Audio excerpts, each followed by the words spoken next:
Welcome to Dugout Chatter, the newest and most obscure baseball commentary channel yet. We are your hosts, Jacob Williams and McKay Giffen. We will be covering the latest baseball news and predictions for the upcoming seasons. Welcome to the Dugout. And welcome back to another week of Dugout Chatter. I'm McKay Giffen. And I'm Jacob Williams. And you can find us on Facebook, Instagram, subscribe to us today on YouTube at Dugout Chatter.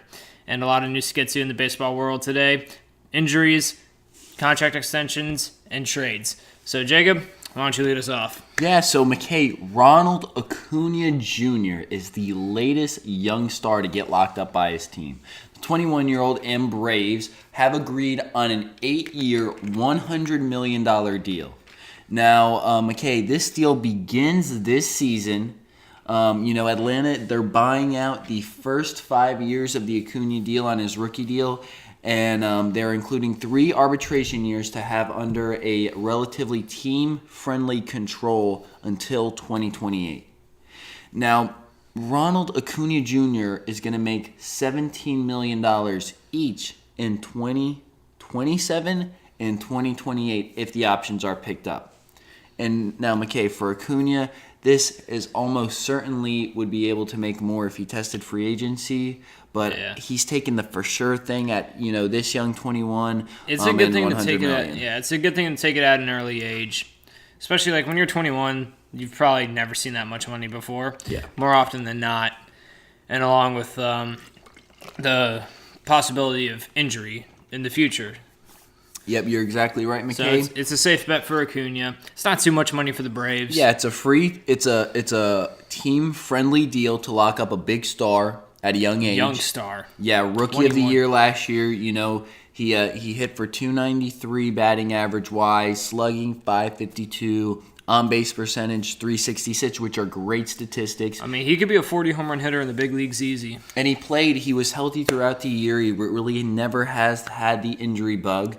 He's shown power, 26 home runs, 26 doubles to go along with it. Yeah. And good balanced approach too. And especially with seeing the big deals that Harper has got, the big deals that Trout has got, the big deals that Machado has got. And you can kind of tell the Braves realizing, and all of Major League Baseball realizing, he's going to be one of those players that's going to be down the road. They locked him up really young, team-friendly deal. So Acuna has financial, he gets the financial stress and has financial security at a young age, being a baseball player. And then the Braves lock up one of their centerpieces that they want to build around at a team-friendly deal. And I think this is what's really going to propel the Braves into the future, especially with all that young pitching coming up. And they're going to be one of the teams to deal with going into the future in the National League East. And don't forget, McKay, they are the National League East defending champions. Yeah, they are. And if you were tuned in last week, he's the guy I kept calling Roberto Osuna.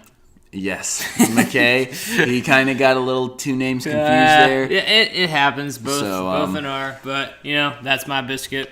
But it happens, man.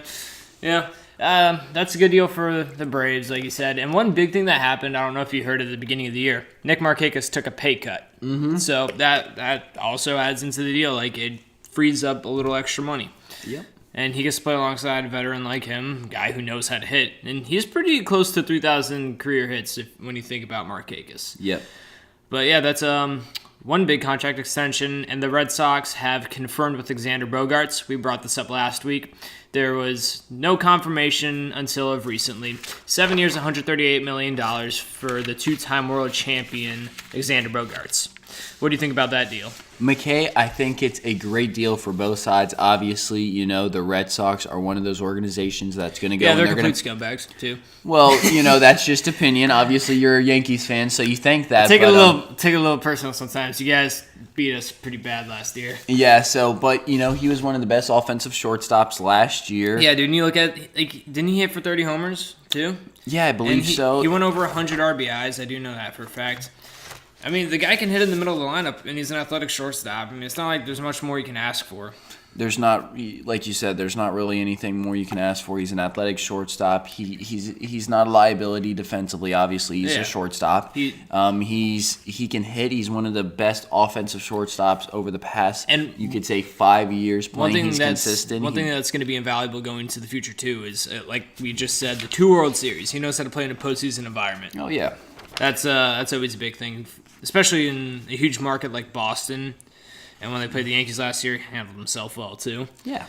It's all big stuff. But yeah, McKay, in other news, I don't know if you heard about this, but the Giants and Blue Jays have announced a trade that will send outfielder Kevin Pillar to San Francisco. I did. I wasn't impressed. In exchange for righty Derek Law, recently designated infielder Alec Hansen, and righty Juan DePaula.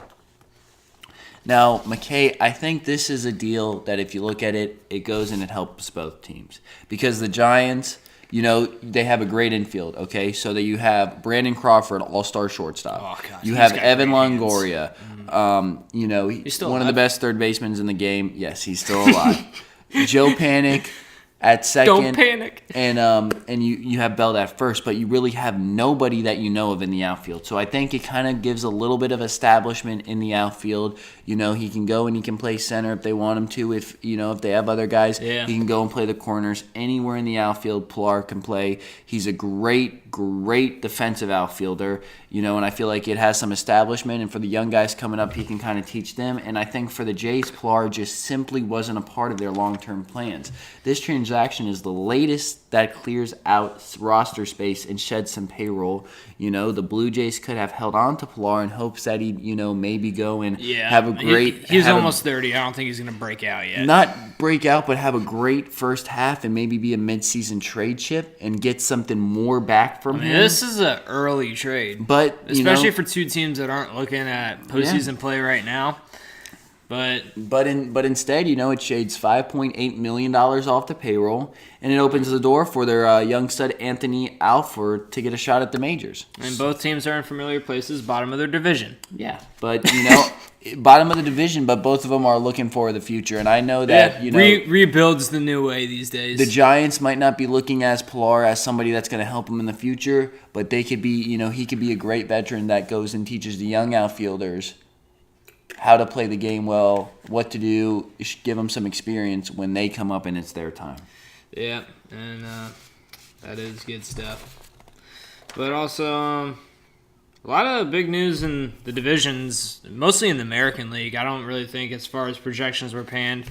First week has been really the complete opposite. I mean, we'll get away from the American League East for a bit since we were just there. How about probably the biggest surprise to me is American League West and the Seattle Mariners, 8-2 right now. Yeah, McKay, you're exactly right. They're playing some killer baseball. They've gotten off to a red hot start, and if you look at it, the Athletics are 6-6. They're not a bad team. The Mariners have beaten the Athletics in series, and they've also gone and taken down Boston. And they took down. Now I know Boston hasn't played well. Yeah, but I forgot the guy's name. He hit 2 home runs off of Chris Sale on opening day on Seattle. They were taking Chris Sale, a guy who everyone kept talking about to win a Cy Young, and along with the fact that they just came off a World Series victory. And here they are on the top of the division where you got a really strong team in the Houston Astros, where, everyone thought they were going to take the division by storm. But right now they're actually sitting second to last in the division at 4-5. And that's a pretty surprising start when you think about it with all the players they got. Yeah. You got, obviously, former MVP winner, Altuve, Carlos Correa, Alex Bregman, big year last year. Oh, yeah. They got plenty of talent up the middle and on the left side. It's just like, I don't know, what do you make of that? I think that, right now it's going to be a little bit of, it's really, really early on. And I know we're talking about all these division projections and how teams are and how bad the Red Sox are playing right now and how good the Rays are playing and, how good, you could say the Tigers. The Tigers are 6-3, McKay. But the thing is, that is not their first 6 games, they've gone and scored a total of 12 runs in their first 6 games. Yeah, it's probably going to be a season high. I believe they've won 4 of those 6 games, and that's not going to be able to be consistent. So I think it's too early to really, be crazy or take things serious. But they'll be at the bottom soon. Don't worry, Detroit. Yeah, but start from the bottom and you'll stay there. I believe the Astros just have too much talent. But also, McKay, I want to discuss today there was a bench clearing brawl between the Reds and the Pirates. Yeah. So basically what happened is Chris Archer went and he threw behind Derek Dietrich, and the Reds manager was not happy at all about anything that was going on. So he goes and talks to the home plate umpire, and because the home plate umpire gave warnings to both teams, and he's kind of in the sense of, why are you giving a warning to my team? We didn't do anything, and he kind of went off the ropes. Yasiel Puig was one of 5 players ejected in the bench clearing situation, and yeah, what do you make of that, McKay? I mean, they don't let guys fight it out like they used to. I mean, I liked watching Nolan Ryan put guys in headlocks and clock their face in, and that was pretty entertaining. But now no one can get hurt because they're multi-million-dollar athletes. So it's kind of how it is. Archer was kind of doing what a pitcher does. You send a warning to the other team. He missed badly. But then fights break out, and it gets pretty bad. Yeah, so if you guys are wondering why McKay's laughing, I'm actually pulling up the video right now. McKay's watching it for the very first time. So we're doing live reaction right now of McKay and him seeing the brawl, and he was just saying Yasiel Puig. Everything was kind of going calm. And then Puig, the energetic Cuban, came out of nowhere and just started going and charging against... he might lick a guy's face or something. I don't know. He likes doing it with his bats. Yep, he likes definitely licking his bats. So, yeah, it's a pretty weird habit, but... Yeah, to go back to some division projections, like we said, Tigers, more likely than not, they're going to fade out. I think the Twins might hold up in the top of the division. They've been around before. They're playing solid baseball right now. Really, it's just a weak division, though, overall, the AL Central. Yeah, I think everybody knew that coming in. Yeah, they really did. I mean, the Indians got rid of a lot of their guys because they can't afford to keep them. Ever since the Royals won the World Series, they've kind of been back to, their old ways in the early 2000s. They kind of missed losing, I guess. But, yeah, that's a division where I could say you could give it to the Twins or Indians. I'd like to go with the Twins because I think they got more to fight for. Yeah. But I don't know. I just feel like the Indians are going to pull it out at the end.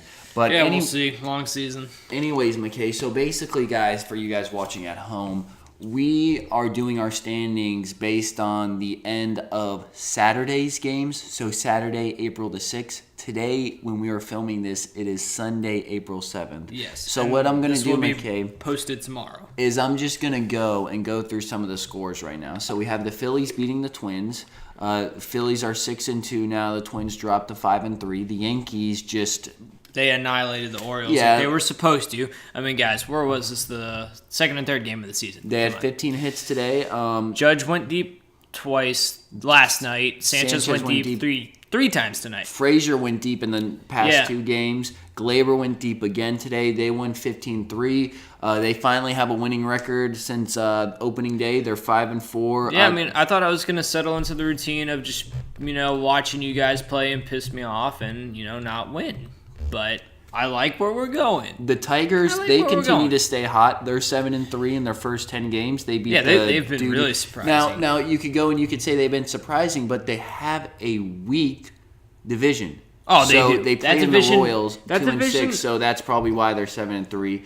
The Indians beat the Blue Jays. I believe they sweep the Blue Jays real quick, McKay. They're now 6-3. Nationals get a big time win. They're 4-4. The Mets are leading the division right now. They dropped to 6-3. The Braves, they hit a walk. They walked off on the Marlins. They're 5-4. The Marlins are 3-7. The Pirates beat the Reds 7-5. Reds dropped to, I believe, no way. The Reds dropped to 1-8. I believe they won on opening day and they haven't won since. And the Pirates are now 5-3. The Cubs are really struggling. Now, the Cubs are another team we have not been talking about, McKay. The Cubs are now 2-7, McKay. To go on, all right. I've been saying this for a while. I know the Cubs won the World Series. I just never thought they were a very good team. They are way too one-sided. Their pitching rotation looks like a nursing home. Everyone's old. You got guys who are just trying to stay along. Their offense for me is where it really gets bad because everyone's the same type of hitter. Just like grip it and rip it. Yep, and they're starting. Bryant Scott, probably the ugliest swing I've ever seen. Who does fly ball practice? Why do you do that? You're not an outfielder. You're a third baseman. And I know that's an offensive drill. It shouldn't be. Just please, let me sleep at night. And Rizzo's kind of the same. He can lash a little more than Baez is. Whatever, he's what you'd expect, but yeah, you can make an argument Baez is the best player on that team, but he is because he's the only guy who can put the bat on the ball consistently, and that's their problem. They strike out a lot. They have a lot of one-sided power hitters. Yeah, that's not productive for a lineup. Yeah, and also the starting pitching is just getting older. Lester isn't the same guy he used to. I think Jose Quintana, Yu Darvish are overhyped, and Kendricks isn't a guy that threw hard, and I kind of feel like he's kind of getting out of his he'll get figured out. His few years that he was good, and I think he's honestly just have already gotten figured out. So also going down in some of the scores, the Angels beat the Rangers 7-2. Both of those teams have losing records, so we really need to go into that. Honestly, both those teams. The Rays win to go 7-3. They had 10 hits today. They continue to hit. They continue to do everything. They have really no big name on that team. They're just a team that's very good that plays together. Contrary to what I was saying about the Cubs being one-sided, that's where the Rays, where I feel like they're thriving, is that they're a little more diversified in their style of play. Even if you want to call it a little more old school, but they'll do things like their starting pitching methods have changed with the opener, but they're not afraid to put the ball in play. They're not afraid to play a little small ball, and they got some guys that can hit pretty well. I mean, I just think it's kind of beneficial when you can do more than one thing like that. Like, they'll hit the ball over the field. They aren't going to strike out a lot. They're going to work your starting rotation. Yep, you're exactly right, McKay. And then the last team, the Red Sox, they finally got something out of their starting pitching and just being able to play a great game today. I'm just enjoying the start they're off to. Yeah. Oh, it's relieving after last year. They beat the Diamondbacks 1-0 today, guys. Congratulations. To move up to 3-8. Zach Greinke only gave up like 55 home runs on opening day, and you finally beat them. Woo! All right. Way to go. Congratulations, Boston. So McKay, is there anything news or anything else you want to cover in our second podcast? Kind of just looking through. What have the Rockies been up to? I mean, they're 3-6 right now. They're off to a slow start. They're actually playing right now on Sunday Night Baseball against the Dodgers. So while we are filming this, it's the middle of the first. Rockies are home, Coors Field, 0-0. So we have the standings with us right now. The Rockies are currently 3-6. They split the series against the Marlins, which was not a great start. They, at the least, you want to win that series. Yeah, come on. The Marlins are embarrassing. I believe they lost the series to the Rays. I am not 100% sure if they got swept or if they lost 2 out of 3, but I know they lost the series. And, Yeah, and one thing I'd like to wrap us up with, probably the biggest story last week, Bryce Harper's return to Washington. Not as a National. Yeah, as a Philly. First game as National start, not as a National. Against Max Scherzer. So, how was that bat flip? That bat flip was pretty crazy. Yeah, but what was kind of fun was the first bat, Scherzer owned him on 3 pitches. I mean... Yeah, but you could tell he was hearing a lot of it from the crowd. I know they played a tribute video for him, and he was going to do a curtain call after the tribute video that the Nationals put onto him, which I think was a first-class thing to do by the Nationals. Yeah. But he was going to go, and if they weren't booing him, the Nationals fans, he was going to go and have a curtain call, but they booed him. He probably didn't feel right about that, and then emotions going through his head. First, at bat at Nationals Park, not as a National, strikeout, then strikes out again, and then, he got a little revenge. Hits a double, hits an RBI single, and then hits that moonshot with the bat flip. Yeah, and that's it for us here today at Dugout Chatter. But if you guys do... Yeah, Jacob, wrap us up. All right. Wrap it up. Wrap it up, Pulls. If you guys do enjoy these videos, make sure to leave a like. This is the best way to support the channel. Subscribe if you enjoy the content, and if you want to hear more about baseball, this is the place to be. And make sure to leave a comment down below. You can follow us on Instagram at Dugout Chatter, like us on Facebook at Dugout Chatter. Just don't stop talking to us, because we don't stop talking. Yep, comment. Come on. Whatever. Let's have a good time. We'll see you next week.